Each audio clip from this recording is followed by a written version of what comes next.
Hi, you're very welcome to this evening's CAO presentation.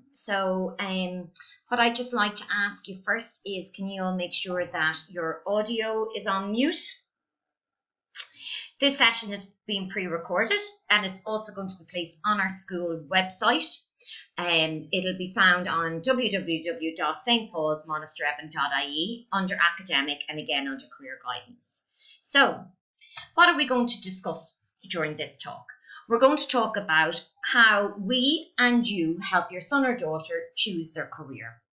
We'll speak about the CAO application process, and then we'll speak about CAO offers. And we'll explain how CAO makes offers to each applicant. And then we are going to talk about the costs that are associated with going to college. And then once this video is finished, we'll have time for questions and answers. So if you want to grab a piece of paper in case there is a question you have during the video that you don't understand something, just jot it down and we'll answer it afterwards. I'm also hoping that each student has their CAO handbook on hand.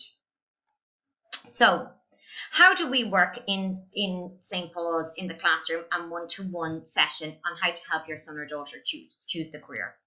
So we try to help your son or daughter to get them to know themselves better, to get to know their strengths, their areas of interest, their hobbies, maybe TY work experience, who their role model is, what kind of job or person do they want to be, their values, where their interests lie. We find out through carrying out career interest tests with them, and your son or daughter should be able to show you the results on Careers Portal.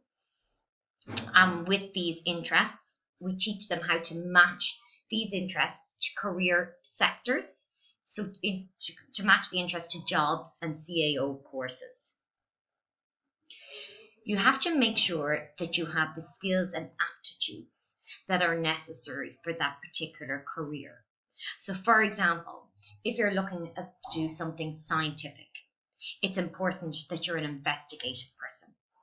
If you come up as investigative and social, maybe you want to be in the area of science working with people. If you come up administrative and investigative, it would tell me that you're more back of house in the lab scientific. Now, same with business, say, if you're interested in business, would probably come up enterprising. I would expect to see somebody who is a high interest in enterprising and administrative, and possibly if it's social, it means they want to be the front of house of business, like something like marketing and HR. Then for engineering, say, I'd expect somebody to come up high in realist. They like hands-on work, investigative, because engineering is a form of science and problem solving, and maybe social as well should be high, depending on what area of engineering you want. So we have helped students in class to find out their areas of interest and to match them with CAO courses and careers. Then when they come to us for the one-to-one meeting, we talk about whether one aims to do a specific course or generic course. A specific is when they enroll in a course in one particular area of discipline. So in engineering, if you go straight into mechanical, as opposed to doing a general engineering course where you can sample 6 or 7 different types of engineering and choose to specialize either after year 1 or 2. Or like you go straight into accounting, that's specific business course, accounting, as opposed to generic, where you study the 5 areas. It might be human resource, marketing, logistics, accounting and finance, risk management. So you get to taste and sample all other areas of business before you decide in year 2, what area do I like the most and I'm going to specialize then. Look at the course requirement. It tells you kind of the main skill you need to have in that area. So say, for example, if there's a maths requirement, so you see on business courses, there's actually no requirement for just have studied business at secondary school level, but there is a maths requirement of an 04 or H6 or 7. So that's telling me there's a good bit of maths on this course. Your son or daughter should be, at ease with maths. Now, they don't need to be doing honours and be rocket science, but they certainly shouldn't dread maths or have like a negative attitude towards maths. So the next thing we need to do is pick a course at the appropriate level. If your level is level 6, if that's where you reckon your points are good, and you want to only go to college for 2 years, you can go do a higher cert for 2 years. See, do you like the course material? You can then choose to go into the world of work, or you can choose to progress on to a level 7 and then a level 8. Maybe you want to go in and study for 3 years and do an ordinary degree and then go into the world of work, or choose to finish out the level 8. Or you can go straight from the Leaving Cert to the highest level, which is a level 8 on the NFQ, and that's called an honours degree. Most honours degrees take 4 years. So if you're unsure, as a lot of people are, there is no harm in doing a PLC in that area. So you'd spend a year studying more modules within that one area, and then you'd be able to make a more informed decision. And then the advantage of doing a PLC is you haven't used up any year of your free tuition fees from the state. So you do your PLC, you see, do you like the area, and then you know, okay, I'm going to spend the next 4 years, and the government will pay your fees for those 4 years when you go to college. You could do a higher cert, so you're only tied in for 2 years, and the choice to leave or progress. I'd advise those who are a bit unsure to do a more general as opposed to specific course. And then if you're very unsure, defer, work in the industry, work in many different industries and work experience, and then maybe come the September 12 months, you might be ready to take up your deferral. Now, before applying for any course or putting any course down on your CAO form, you should look at the CAO handbook. So you'll see that the first maybe 25 pages are white pages. These are all the questions, the answers to all the questions that you may have. It tells you how to defer, how to fill out your CAO list, about appeals. Any question you have should be answered there in those white pages. The yellow pages list the institutions alphabetically. So all the higher education institutions that are involved in the CAO. So it's all the institutes of technology, your private colleges, and then your universities. If you're interested in a course, find out what colleges offer that course and order the college prospectus. Their email addresses can be, all the contacts can be shown or given on your CAO book. Also on Qualifax, the students know how to look up their course, and there's contact, the name of the contact person in that department down at the bottom. When you have the college prospectus, it's very important that you look at the scholarships they offer, the accommodation, is there on-campus accommodation, when can you apply, the fee, the cost. Then it's important to look at the course and look at the entry requirements, the course content, what it is you'll be studying, and restrictions. Is this a restricted course? Do I have to apply to it by the 1st of February? The CAO will only make an offer when one meets the general entry requirements, a specific course requirement, and the points. You should also look at college and career websites. Attend virtual open days. These can be found on events on Qualifax, and your son or daughter has been shown how to do this in class. We also try and post these onto the Google Classroom each week for the students to look at. Social media is a very good platform, but it's essential to speak with somebody who's completed the course or working in that sector that you're interested in. We've held many successful careers nights to allow the students the opportunity to speak with people from the outside world that come into St. Paul's, and they have knowledge about the job, the day-to-day duties of the job, and the sector. But what I want to show you here now is the career website that we use a lot of. Now, your son or daughter will be able to help you navigate around this. So we click in a careers portal. So if you can give it a minute.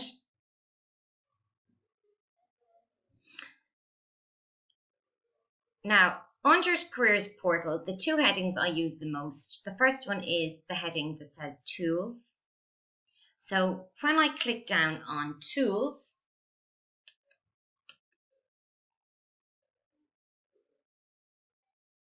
sorry about this, just waiting for tools. Okay, I go to find CAO course. And on the left-hand side, when I click into this on the left-hand side, sorry, I just don't know what's going on with my mouse at the moment. So on the left-hand side, I can minimize my search. I can put in the course name or code or topic, okay? I can put in whether I want to apply for the PLC level, at CAO level, at level 6, 5, 6, 7 or 8, what career sectors I'd like to use to be working in, or I can even narrow it down to my top 3 career interests and the region. So if, for example, I put in science, and I'm going to say CAO, and I want a level 8, and I want to work in the biological, chemical, pharmaceutical, or I also maybe in healthcare, okay, say they're the 2 areas I want to work in, okay. I'd like to say get a course, in those areas. So I'm just going to say make up that I'm investigative and administrative, but you can choose to enter in your top 3. I'm going to restrict it to the Connacht area because I want to move out of home, okay? And I feel I'm going to lower anything below 500 points, which is very high, but just for the sake of this, I'm going to do 500. And then what it'll do is it'll filter down courses that match my wishes, okay? So they're all in Connacht, they're all below 500 points, and they're all in the area that I've expressed an interest in. Now, if I go to pharmaceutical science with drug development and I go to Sligo, I click on this, and in here there will be a course summary. It'll direct me straight to the college website. It'll tell me about the sector if I look at it here. It'll also tell me any news that's happening in Sligo IT and related courses. So other courses that may match your interest as well. So, but up here, you can find the entry requirements for the course. So in order to get a CAO offer, an applicant must meet the general entry requirements, and this level 8 is 2 H5s and 4 ordinary 6s H7s. On top of that, there are specific entry requirements where it's an 06 H7 in English or Irish, and a foundation maths, an F2, ordinary 6 or H7. And after you meet all those requirements, if you get 311 points, you will be made an offer on this course. Is there a PLC I can do in order to progress onto this course? And the answer is yes. This course will accept any level 5. The type of student that should be interested in this course should score high in investigative. Career progressions, the opportunities that one can pursue after this degree. So I'll get back out from there. The next area of this website that I find that I go to a lot is I go to explore, and I explore career sectors. So let's say I want law and legal. I'm going to go down to the law and legal, and I'll click in here, and it'll tell me all the information, a lot of information about that sector. It'll also, I'll be able to look into more about the work of a solicitor, okay, and plenty more in that. So it's certainly a good research resource, okay. The careers portal tells us all about the careers, and Qualifax tells us more about the actual courses and the entry requirements and so on. So I'm going to head back to my CAO. Apologies, now I'm just finding it a little bit hard to find this. Oh, right here, perfect. So it's essential that we speak with somebody who's completed the course or working in the sector that you're interested in. Now, after Christmas, we will be organising a lot of Zooms, even prior to the month of December, Zooms coming from different ITs and universities. And after that, we would hope that we get past pupils to come on Zooms to talk about their courses, okay? So the next one is the CAO is responsible for processing applications and recording acceptance for HEIs. But all decisions on admissions are made by the individual institutions. Again, make sure to read the CAO handbook. It gives you information on all of the courses, restrictions, deadline fees, and application guidelines. And I've included a link to the handbook here. And of course, all students should seek the advice of their school guidance counsellor. So now we're going to go on to applying for CAO. And in here, I click on CAO. This is also an excellent resource, particularly for parents, because they give a guide to parents on CAO, okay? So we're just going to wait a moment, but also we use this website in order to apply. So this website here, student resources, any HEI contact details. So if you're looking for anybody in any of the ITs and so on, you get their contact details here. Here in access and, here and there, and I'll get back to that later. Okay, the good thing here is information for parents. In here, there's a guide for parents and guardians. And we're just going to discuss the role of the parent or guardian to support their son or daughter in this 6th year, okay? So, in your own time, if you wish to have a read of this, but this is very important, I find, okay? So here, your role as a parent or guardian. Help your child to research their course. So spend time with them on Careers Portal. Discuss or maybe perhaps ensure that they've work experience in the area that they're expressing an interest in. Make sure you try and coordinate a meeting with somebody who works in that area. And get on the phone yourself. As I said, the HEI contact details are on CAO. Try look if you're looking for level 8. Is there any level 6 or 7 that you can do to progress into that level 8? Encourage your child to apply early. It's going to cost you €30. Now, unfortunately, CAO have said that only 50% of students apply by the 20th of January, and the rest go up and pay the higher fee at 45. So we always here in St. Paul's try to ensure that all our students have applied before we break for Christmas.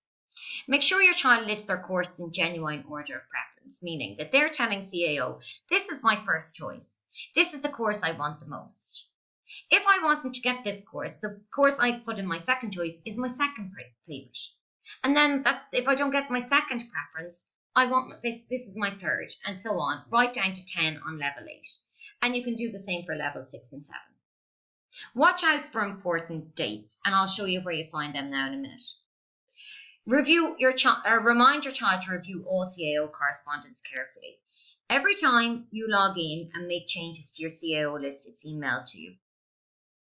A statement of record is sent to you in May, and this is of vital importance. You've got to check that your CA number is right, all your personal details are correct, your order of preference is correct, and if you are exempt from Irish, that it says so at the bottom of it. So when the offers come out, there will be a date that you have to accept that offer by and ensure that your son or daughter abides by this, goes by this date. Now, back here, what I want to show you is if I go to the home, if I go to CAO home, down here is the important dates. So here we are, click on those important dates and you'll see the deadlines, all right?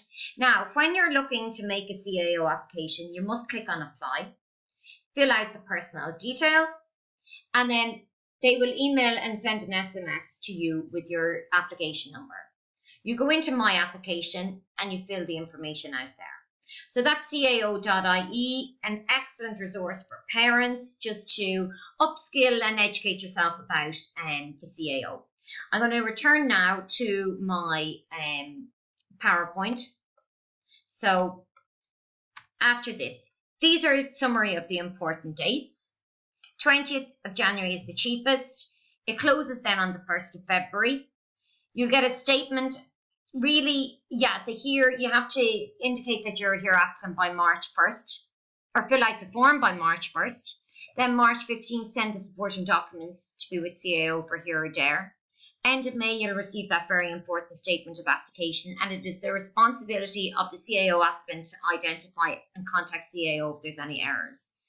And then CAO will open again from early May to July 1st. So once they apply, they can go in, list their courses of preference. They can change that every single day free of charge from now up until the 1st of February. It shuts down then from the 1st of February until the 5th of May. And then you can go back in, open it up, change your order of preference, add new courses, bin existing ones. So this is just how to apply. You'll need, when you're applying, to have a credit or laser card available. I would advise you to use your school email, because use that. CAO will be using that as your point of contact, and you're on it more frequently. Save your receipt, and please place your CAO application number and password. Take a screenshot on your phone and put it in your school diary, so that when you're coming into Miss Whelan and I, that we'll be able to log on. Once you get those details, go to My Application. In My Application, you register. You put in your qualification and assessment, so Leaving Cert 2021. You'll indicate whether you're a here or there candidate. You are going to tick this, whether you're going to be applying for SUSI or not. That's just letting CAO know that you're going to be applying for SUSI. SUSI applications don't start until April. And then put in your course preferences. And of course, this can be changed and turned around until the deadline is the 1st of July, 5:15. CAO points are calculated from one sitting of the Leaving Cert.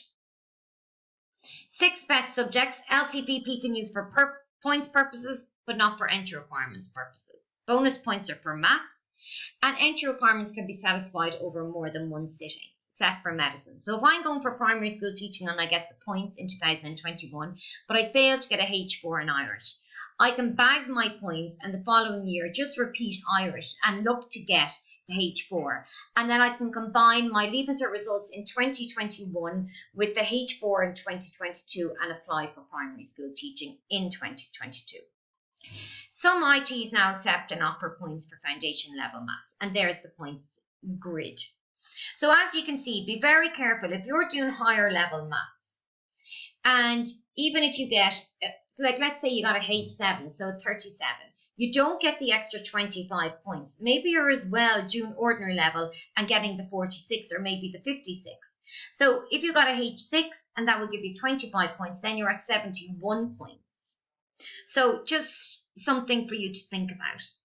So I would be advising every student and every parent to sit down and do up a grid of Leaving Cert estimated grades, so you know what the kind of area of courses, the points range that you're looking at. On your CAO application, there are 2 course lists. There's a list containing level 8 and level 7 and 6. Okay, level 8 has 10 course choices along with level 7 and 6. So in total, you have 20 course choices. On your level 8, your first 3 courses should be your dream course that you absolutely would love to get. Your next 4 to 7 should be realistic, meaning in the points range where you think, okay, yeah, I'd be happy to get these points. And then your last 3 should be that even if you didn't get to sit the last exam, you'd have enough points to do 8, 9, and 10. Then you need to check, is there any level 6 or 7 that gets me into my first choice, and put this here. Same with the second choice in your level 8. Is there any like level 6 or 7 or backdoor? And there very much offers these in the ITs. So here's the progression route. So you have a choice now. You go to your from Leaving Cert straight to level 4. Or you go to maybe do 2 years higher certificate, go from higher certificate to a level 8, or sometimes you can go from higher certificate 1 year on to level 7 and then 1 or 2 to a level 8. Okay. Now I'll move on to minimum entry requirements.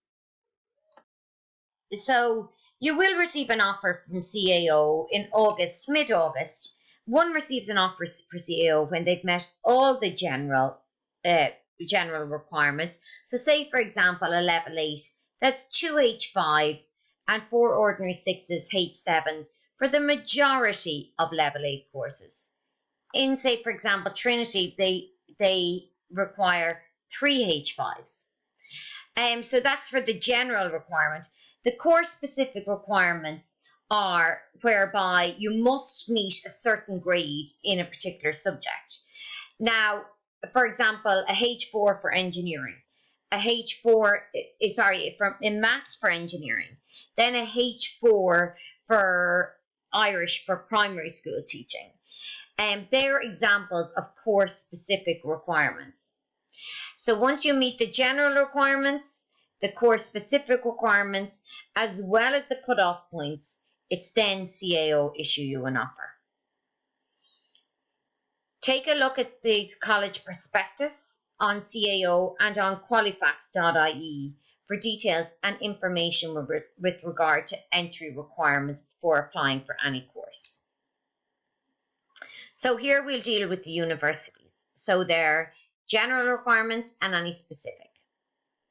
So a minimum of 6 Leaving Cert subjects is required for a level 8. Out of that, you must gain 2 H5s and 4 ordinary 6s H7s. LCPP can be used for points purposes. So it can be used as one of your best 6, but it cannot be used for entry requirements as one of the 2 H5s or 4 ordinary 6s H7s. NUI colleges, which are UCD, UCC, NUI Maynooth, NUI Galway, Royal College of Surgeons, St Angela's, Shannon College of Hotel Management, part of Galway, require English, Irish, and a third language. For some, but not all courses. They've dropped the third language requirement for a lot of their business and engineering courses. NUI exemption needed here if you're exempt from Irish.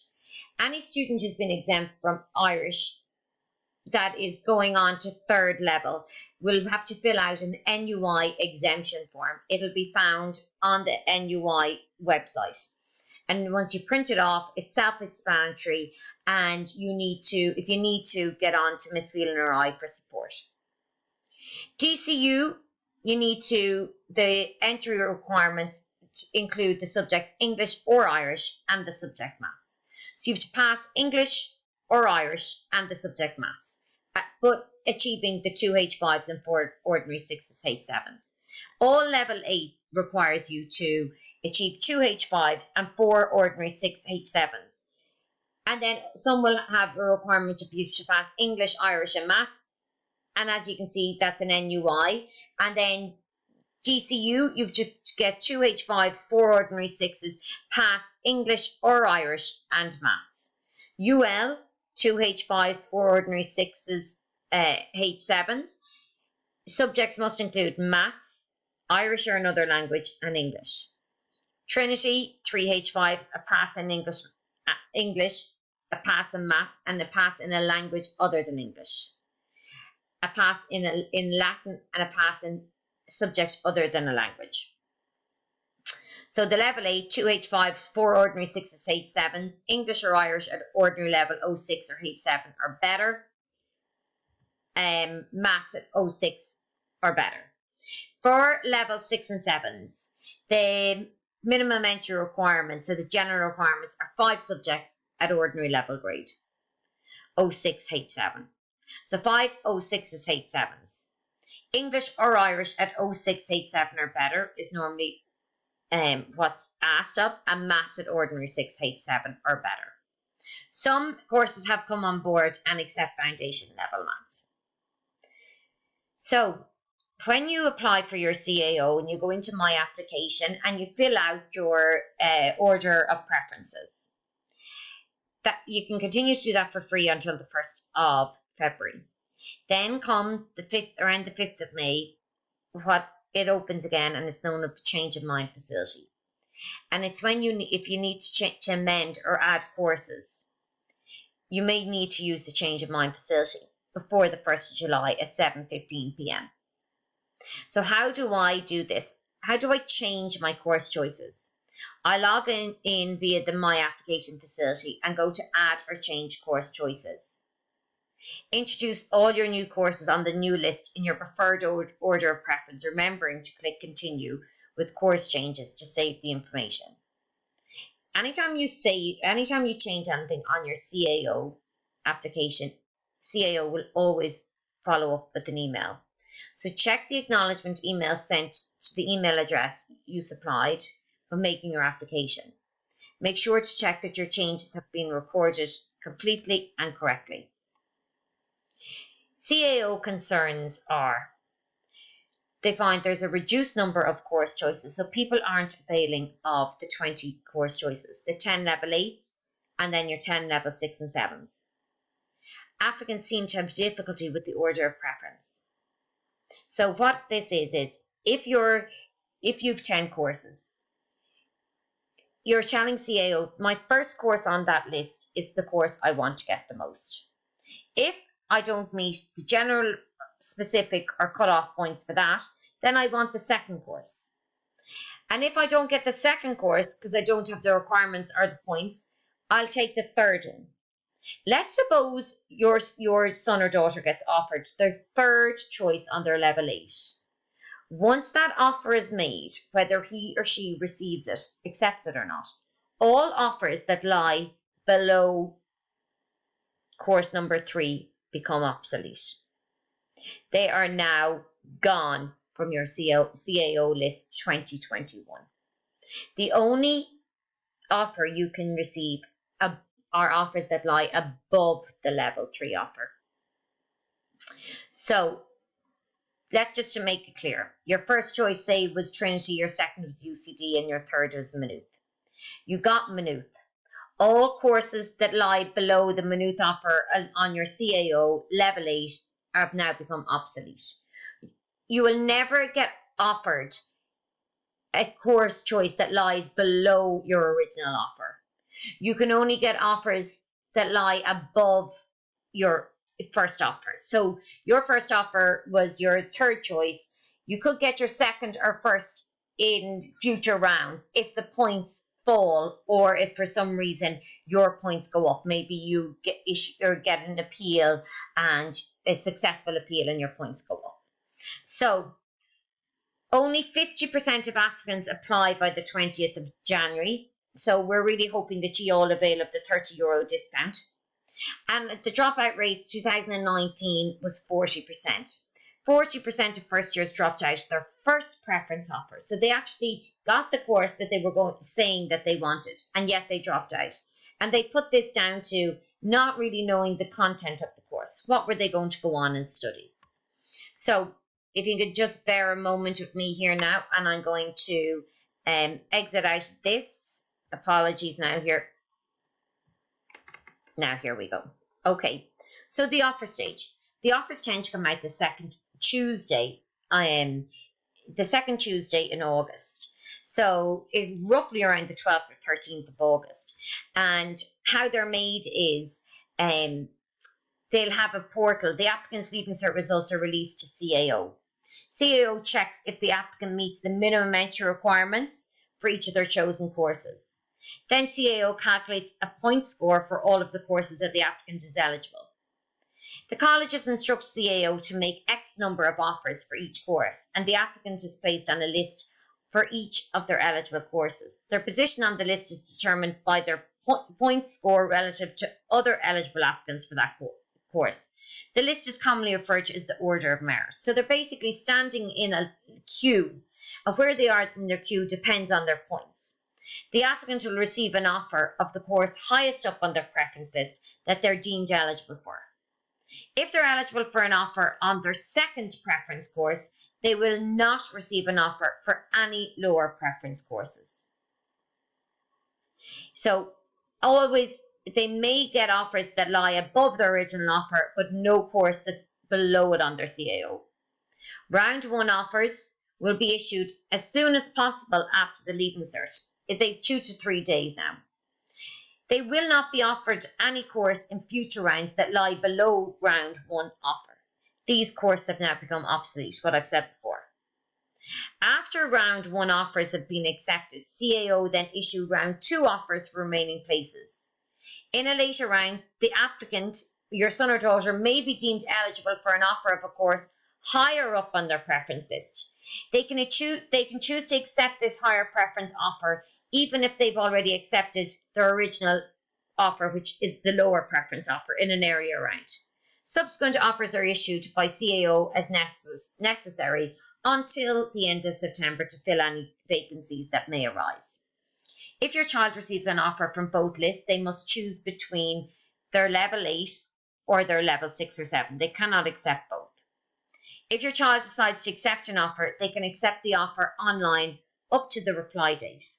So when they get made an offer, beside it, it'll give them a date, a reply date. Your son and daughter must reply by that given date. A failure to do so will be telling CAO that they don't want it, and then they may stand the chance of never getting offered anything again. So the golden rules for CAO format is you can never move you can move up but never down. Meaning the day you get an offer, you can only get offers that lie above that offer. All offers that lie below that offer become obsolete. You can only accept one offer in each round. Treat any offer as if it's your last. So if you're offered something in the first round, if you reject or fail to reply to that, you may not get offered anything else in other rounds. Random selection is when a course, say, has 100 people, their intake is 100 students, and 105 people get the cutoff point at 390. It means if there's an asterisk beside it, means you didn't get it due to random selection. So there were 105 people with say 390 points. They give them all numbers, and the first 100 get in, and there's 5 of them that, although they meet all the requirements and points due to random selection, they didn't get the course. A day after the Leaving Cert results come out, up on CAO is a thing called available places. And these are places in universities and IT, so all higher education institutions that haven't filled their quota of places. They put it up in available places, and you can make an application for any new courses that appear on available places. They're the only ones that you can add to your CAO basically after the 1st of July. So appeals, upgrades and subsequent rounds happen obviously right into the middle of December, and deferrals. And you'll be in your CAO handbook in the white pages, it'll go through the appeals and deferral process. If your child unfortunately doesn't receive an offer, which we hope doesn't happen given the fact they've 20 choices, okay? But if your child does not receive an offer in the first round of offers, they'll receive a statement of record by email. Please check this document carefully to ensure that all the information is correct. For example, your examination number, NUI exemption and results. In the absence of an offer in round 1, it's important to consider other options and consult with us. Consult with the school. Your child may still receive an offer in round 2 or subsequent offer rounds. They may also choose to make an available place application. Other options include further ed, so going to PLC, taking a year out and reapplying to CAO, repeating the Leaving Cert, doing an apprenticeship where you earn and learn and study abroad. It's important to remind your child that there are many options available to them. So I've taken you through available places, but feel free to look back on this on the school website. Same as deferring a place. I'm sorry that I seem to be kind of stopping and starting, but unfortunately, what the package I'm using cuts me off after 15 minutes. So apologise for the little bit of delay in this, okay? So the next thing I'm going to do, and the last thing I'm going to do, is the cost of going to college. So how much will it cost for you to put your son or daughter through college? They say approximately, if you're commuting, living at home and going to and up to college and back, it's $7,500 approximately for the year. And if your child is going to stay away from home, so stay around the college or even on campus, you're looking at $12,000 a year. So how does this work? The government pay for the majority of courses in the higher education institution. So you're given free tuition fees.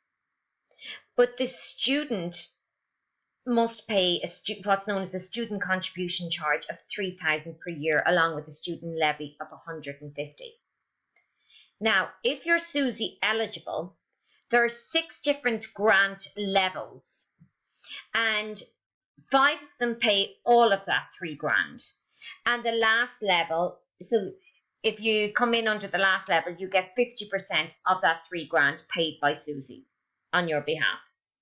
So we're going to have a look at the SUSI in a moment. SUSI opens up in April. And what SUSI does is they'll pay the £3,000 to the college, and then they will give you what's known as a maintenance grant. A sum of money will be put into your bank account every month for 9 months, and that's to help the funding of your travel and cost of books. So what we like to do here in St. Paul's is apply once SUSI opens in April, so that the money is there for you in September. So when do you pay this 3,000? Well, the normal thing is that you'd pay half of it. The first installment is normally due at registration, so the beginning of September, with the balance due before January the 1st, 2020. I just want to talk to you about what happens if your son or daughter starts a course at the beginning of September 2021, and they decide in a few weeks in they don't like it. If they drop out and notify the fees office, they don't lose their right to the tuition fee. They can go the following year, September 2022, and do first year on another course in another institution, or even in the same institution, and the government will still cover the tuition fees. However, if your son or daughter does from September 2021 up to the 31st of January 2022 and decides just before January 31st, no, this course isn't for me, and drops out, and then starts first year again in September 2022, the onus will be on you to pay half that tuition fee. Now, tuition fees can vary anything from 4,000 to 9,000, but you would be eligible to pay half the tuition fees. And if you stay in your course that you got offered in September 2021, and you don't drop out until after February the 1st, if you were to go and do first year again and sign up on a different course, you would be eligible for all the tuition fees. So you'll be paying the tuition fees, the student contribution, and the student levy. So the costs involved there is, if you don't get the grant, it's going to cost you £3,000, and then the student levy 150, and then the government will pay the tuition fees for the cost of the course, say. But if you do get the grant, hopefully they will pay that 3,000. You'll get maintenance put into your bank account every month. And then I've made you aware of the cost of making the wrong choice, I suppose. So I want to click in here into SUSI. Hello. I'm going to take up the last bit of my slide here, or the last bit of the information evening is about cost of college. So how much would it cost to put your child through college? So they say roughly 7,500 when commuting. This will be made up of, if you're not SUSI eligible, the 3,000 student contribution, along with the day-to-day costs of going to college, and 12,000 when staying on campus or in rental accommodation, approximately. And obviously, depends on the county and province, Dublin being more expensive. So how does it work going to college? So it's hoped that the majority of courses within the CAO are covered under the Free Fees Initiative. So that's when the state pay for your college tuition. So they pay, say, for the actual course you're doing, and then students are asked for a student contribution charge of 3,000 per year, along with a student levy of 150. Not all courses fall under the Free Fees Initiative, so be very careful. There are private colleges in that CAO handbook, so DBS being one of them, Griffith College being another. For example, there's one course in NCI psychology that isn't covered by the free fees initiative, but if you are SUSI eligible, SUSI will pay for it. So how does it work? Let's suppose you are a student where the onus is on you to pay the 3,000. Normally, say in NUI Minute, the first instalment is due at registration, with the remaining balance being due before the 1st of January 2022. For those of you who will be applying for SUSI, SUSI application for 2020 and 21 will open up in April. Okay, what we do here is we'll take all of them, anyone who we feel is SUSI eligible or who has deemed themselves as being SUSI eligible will come to the computer room. We'll start the application process with them, and it'll be followed up by a text sent home to complete the SUSI application form. We tend to want students to do this straight away so that their grant, the student contribution is paid to the college in September, and the maintenance grant is ready to go in September into their bank account. I'll get back to SUSI in a moment. The cost of repeating. Nobody can know for definite if they're going to love their course or not. There is a little bit of risk involved. And I just want to discuss here the cost of repeating if you made a wrong choice. So this would be if you went to a CAO course in September 2021 and if you decided after a few weeks, no, this isn't the course for me and I don't want to spend the next 2, 3 or 4 years in it, please go to the fees office and let them know you're exiting their college before October 31st. It'll mean that you can reapply to CAO in February 2022, accept an offer and go to a new course in September 2022, and the government will still pay the fees, tuition for that course.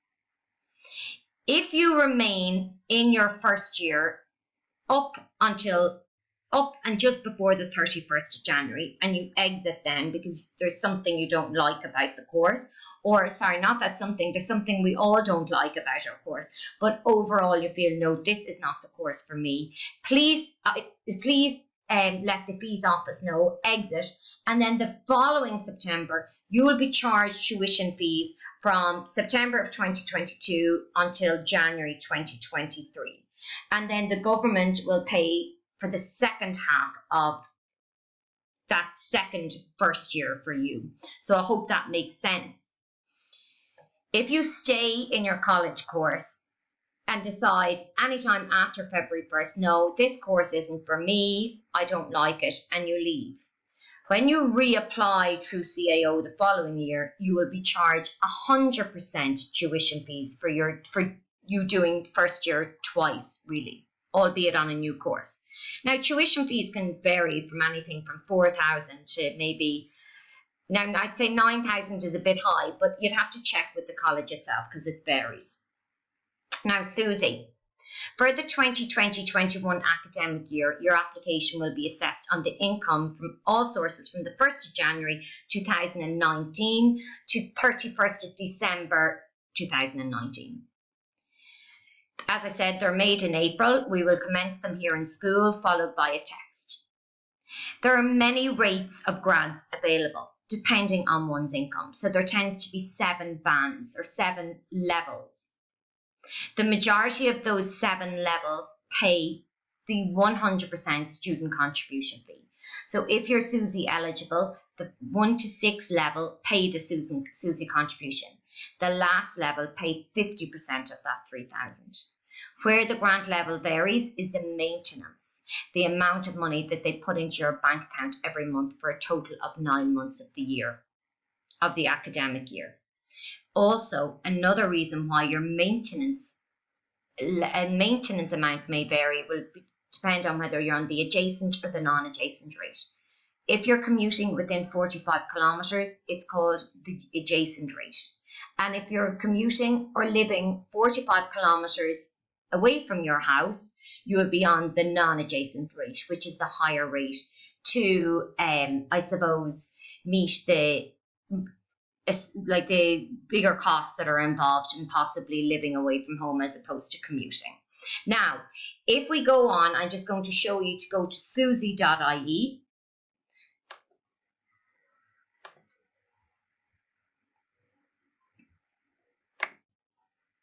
Now, when we go on to susie.ie, hopefully it'll get on now, load quicker than what it seems to be doing. So you have to check your eligibility. Basically, there's no point in applying for Susie unless you're below the income threshold. One needs to be below the income threshold and then meet two other indicators.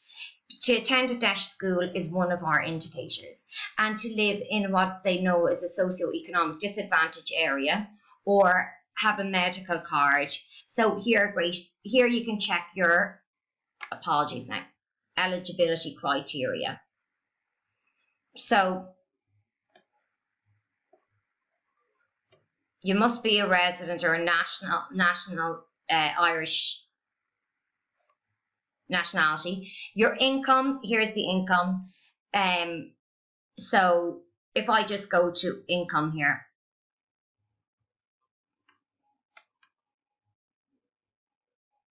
and down here I go to undergraduate income threshold, and I'll just show you the table here. So the first rate is if somebody earns an income of 24,500 or below.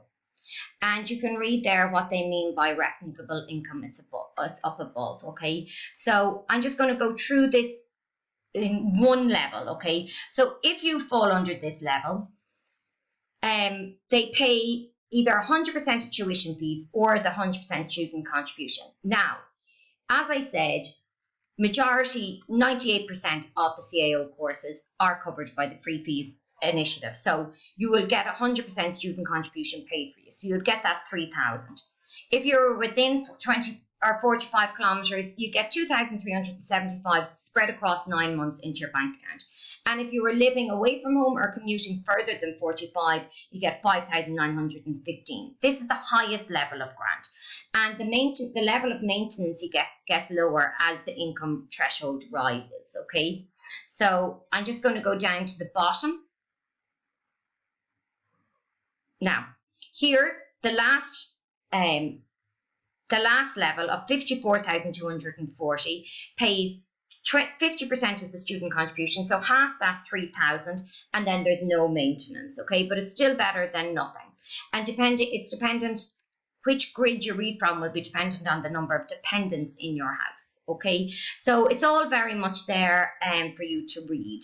Now, in order to be eligible, it's not just enough to satisfy the income threshold. You must satisfy one, that's the first indicator, but two of the other indicators, okay? So if I can just get back to the Susie homepage, you can check your eligibility down here, criteria, so you can have a go at that after this presentation this evening. Is that okay? So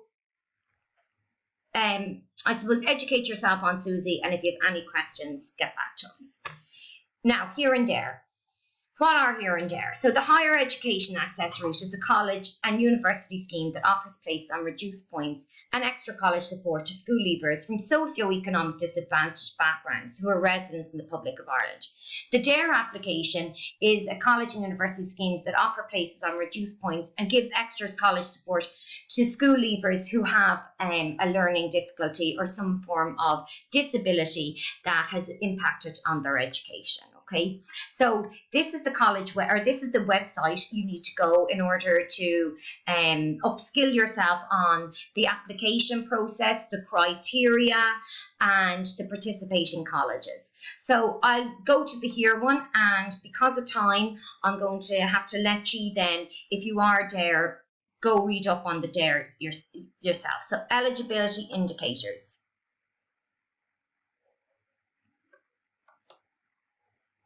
And apologies, I actually got the Susie mixed up. Once you meet the Susie threshold, you're fine. It's the here that you need to meet the income threshold and two of the other indicators. So if I meet my income threshold, I must satisfy 2 out of the other 6 requirements. So I'll just show you the income threshold here. There. So They won't even look at your form unless your income is below any of those limits, okay? So making an application, your HERE application is it's in your CAO application. Participation colleges, you can have a look here. They're the participation about HERE, making an application, and there's handbooks, application timeline is here. Okay, when to get the forms in. So if you're a HERE applicant or a DARE applicant, it is your responsibility to educate yourself in that area. Now, of course, Miss Whelan and I will be glad to help if you have any questions, okay? So here are some interesting articles. And then I want to finish with thanking you for your patience. Apologies for any time delay on this presentation. It's just that it's our first virtual. And I'm going to leave you lastly with a summary of today's presentation. So tips to applying to CAO. Apply now to CAO. Choose a course that you're interested in. Know the course content and the course structure. Is there work experience? Hopefully there will be. Is it paid? Do your research. Speak to somebody who's done the course or who's working in that career area. Fill out courses in order of preference and know that once you get your first CAO offer, you can only get offers that lie above that offer. All offers below become obsolete. Know the entry requirements for all the courses that you're putting down on the CAO. The final deadline submitting your course choices is the 1st of July at 5:15. Nothing can be changed after that date. Within the CAO, tick if you're going to be a SUSI applicant, because CAO then can exchange supporting documents with SUSI, and it'll save you sending it twice. Fill out your HERE and DARE form, gather and send the documents before the deadline dates. Contact Miss Whelan or I, there's our email address, if you have any questions. And we have already met majority of the 6th years. Obviously, by Christmas, we'll have met them all, okay? Clue into how your son or daughter are doing in reviews. It's up on their e-portal. It's a good guide as to know whether they have put the head down and are working hard in their final year here. And we will meet with you and your son or daughter after the mocks. We view how the mocks went and we look at the course choices and the order of preference, and we help you with anything there is needed to be and tie up any loose ends. So thank you for your patience, and we apologise for the length of time that this has taken, and we look forward to meeting you and helping you guide your son or daughter to success and to the course and area that they're interested in after St. Paul's. Thank you. And on a final note, can all students in my class that are class guidance at 11 a.m. tomorrow please bring headphones? Thank you very much.